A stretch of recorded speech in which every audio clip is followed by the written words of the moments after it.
Hey everybody, Ted here. Now, another 8 inches of snow that I gotta haul out. I'm out here shoveling and enjoying some White Russians, or as we call them in this neck of the woods, as Big Lebowski fans, Caucasians, and complaining to my wife that the snow is really hanging up work. I can't get anything done between the snow and COVID and blah, blah, blah, blah, blah, blah, blah, blah, blah, blah, blah. So my wife says, well, if you're looking for something to put up videos of, you know all your buddies that do what you do, you eat a lot. Start putting up recipes. So every now and then I think we're going to put up a tree guys slash, you know, hunters, fishermen, other things that require a lot of food, ice fishing dudes make to eat. And we'll start with what I did yesterday. Pickling. In particular, pickled peppers. I hope I'm still in full screen. I know the peppers are. Let's get them right up there for you. In these peppers, we have red, yellow, orange, and green bell peppers, serrano peppers, jalapeno peppers, and 1 habanero pepper, a couple of sweet onions, and 2 full heads of garlic, which entails probably around, I don't know, 30 cloves, some cut in half, so because they were really big. And so we're upwards of 50 bits of garlic. There's the garlic for you. You can see the peppers, the onion, the dill seed, or the mustard seed, and the dill weed. Dill weed's just a funny word. Anyway, it's quick pickling. This is the recipe. Hope you enjoy it, and this is what I eat. Hope you find it interesting. It's something different.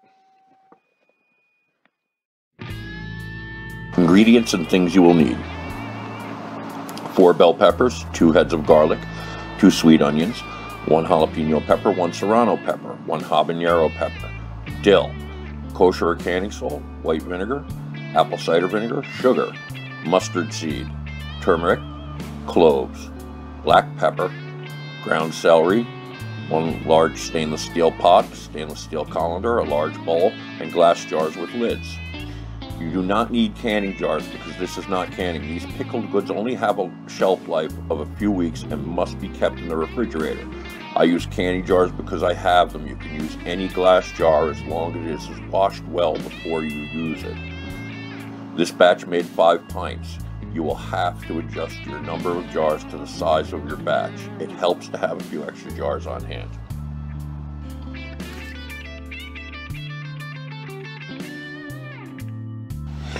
Okay, this is what I started out with. I got the 4 bells, the serrano, habanero, and jalapeno. I got my garlic out, throwing out my onions. And the first thing I do is I'm going to clean these bell peppers. I find it easiest if you just flip them upside down, cut each lobe off, peel the center out. And then they cut that white webbing out that's in these bell peppers because it adds a little bit of bitterness, and you want to get rid of the bitterness. I do the same with the red, the yellow, and the orange, and the only reason I'm using the different colors is because of the color. The flavor I don't think is really that different. Reds might be a little sweeter, but I really haven't noticed the difference.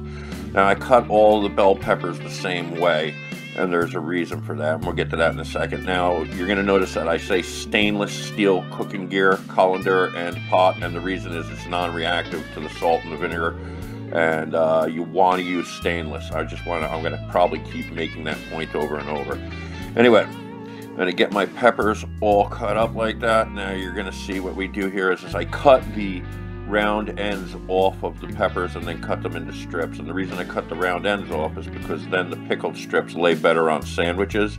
You could also use those little ends. Of course, they get pickled as well. There's another reason for this, and that is because I need to be able to segregate, in particular, the red and the green from the spicy peppers, because my wife does not do spicy. And even though those spicier peppers are in there, they do add flavor, but it doesn't make it really necessarily hot or save like a jalapeno.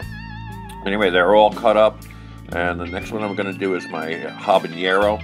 The habanero gets segregated so it doesn't end up with everything else, so that somebody who doesn't like hot gets it. I cut the serrano and the jalapeno across like that so people know they're not hot. I don't worry so much about the webbing and the seeds for those. I cut the onions in half, and I cut the ends off, and then I cut them into strips, throw them in there. And of course, peeling your onions first. These are sweet onions. You can use yellow onions, just a matter of taste. I like them both. I use different depending on what I have. Now, first thing, we're going to salt, and this is important as we go into salting. I'm going to salt the onions first. You got to use kosher or canning salt. You cannot use regular salt. You'll see the difference immediately by the size of the grains. Get it at the grocery store. Some places you can get canning salt actually at the hardware store. But it's important to use kosher or canning. Don't be shy on the salt. The reason I do the onions first is to break them apart so that they're not all cupped together. And then the peppers, I probably used about a half a cup to maybe almost 3/4 of a cup of salt doing these vegetables. You really want to turn it in and get them coated well before you put them in the colander. And the colander, what's going to happen is the salt's going to drain the fluid out while it's in the colander. So you can mix it up really well. You're going to leave the colander in a bowl and cover it with plastic wrap, and then put it in the refrigerator for I put it in for about 3 hours. It can go a little less, it can go a little more, but I generally like to use 3 hours. I put the habaneros on top there, right where I can find them later. And again, saran wrap over them, put it in the refrigerator. On to the next step. I am shucking the heads of garlic. And you're going to notice that while I'm doing this, it seems to take a long time to do all this garlic. That's because when I'm rolling it under the knife to break the skin free from each clove, I'm not doing it very hard. I don't want to smash the cloves of garlic. I want them as intact as possible, because it is not just a flavor thing. You are after the actual pickled garlic, and if you smash it, it becomes too small pieces to get out.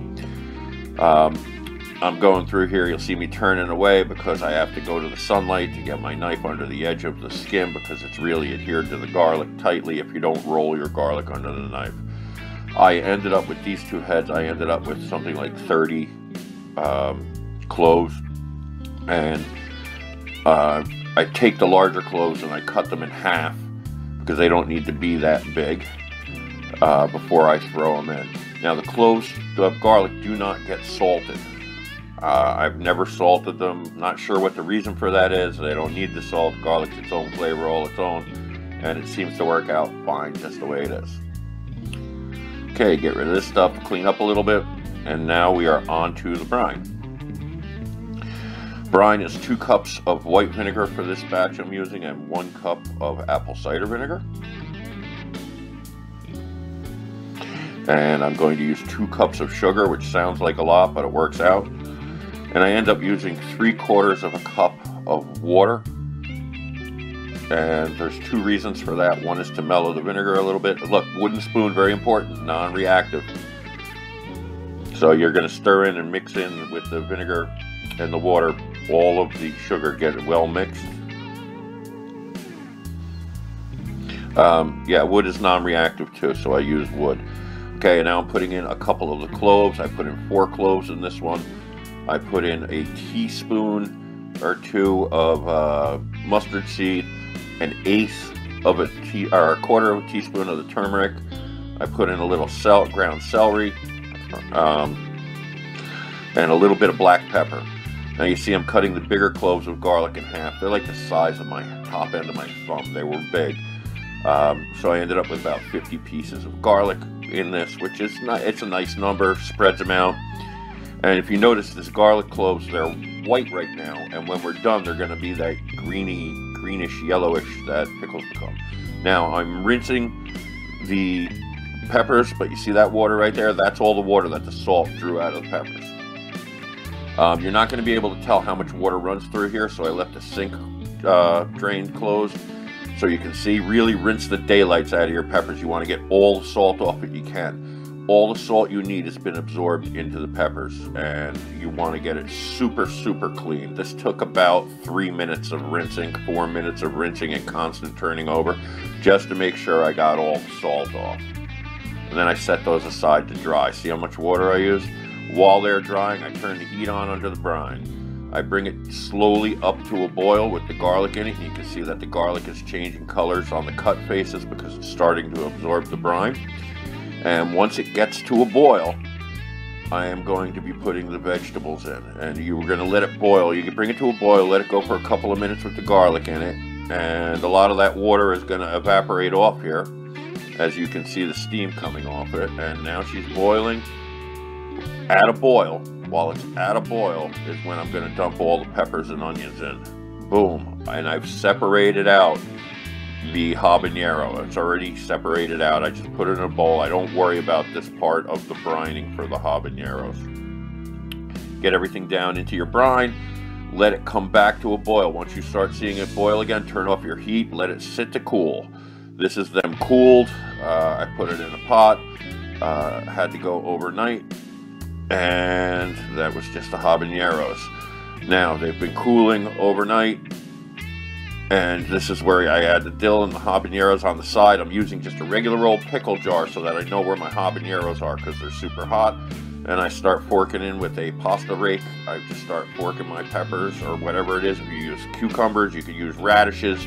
You could use any number of vegetables. I've used zucchini are great, cut into discs. And I just pile them in there.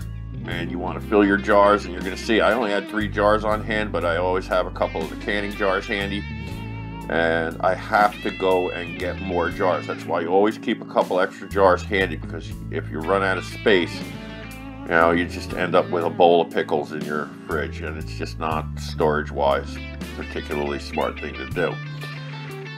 And here comes my buddy Zeus somewhere in here, right?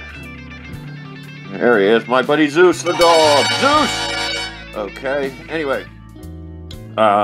You'll notice that these canning jars have plastic lids. If you have ball jars, you might want to pick some of these up. Ball makes them. They're dishwasher safe. Hey, buddy. My dog's now barking. Just do the same thing.